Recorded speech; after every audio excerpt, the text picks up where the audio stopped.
ఈరోజు ఒక ఎమ్మెల్యేగా ఒక ఎంపీగా మేము గెలిచి ఈ మండలానికి కానీ ప్రజల మధ్యకి వెళ్తున్నామంటే దాని వెనుక కారణం మాత్రం కార్యకర్తలే అని చెప్పి నేను గర్వంగా చెప్తున్నాను.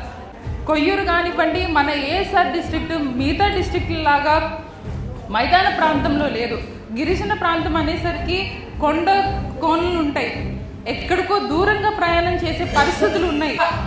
ఏరియాలోని చివరి ప్రాంతం వరకు కూడా నా పేరు ఈరోజు వెళ్ళి వాళ్ళు ఓటేశారని అంటే దానికి కారణం మాత్రం కార్యకర్తలు అని చెప్పి నేను ఈ సభాముఖంగా తెలియజేస్తున్నాను.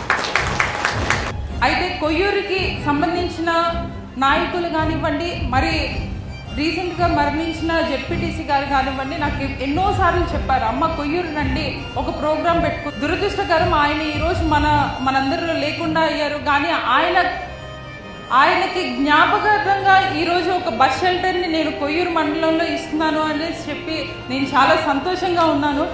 అయితే మన జెడ్పీటీసీ గారు కూడా ఏ లోకంలో ఉన్నారో కానీ నేను కొయ్యూరు మండలం వచ్చాను, ఇట్లా ఒక మీటింగ్ పెట్టుకున్నాను, లేకపోతే ఆయన పేరు మీద నేను ఒక బస్ షెల్టర్ ఇచ్చాను అనేసి అంటే ఆయన కూడా సంతోషిస్తారని చెప్పి నేను మనస్ఫూర్తిగా ప్రార్థిస్తున్నాను.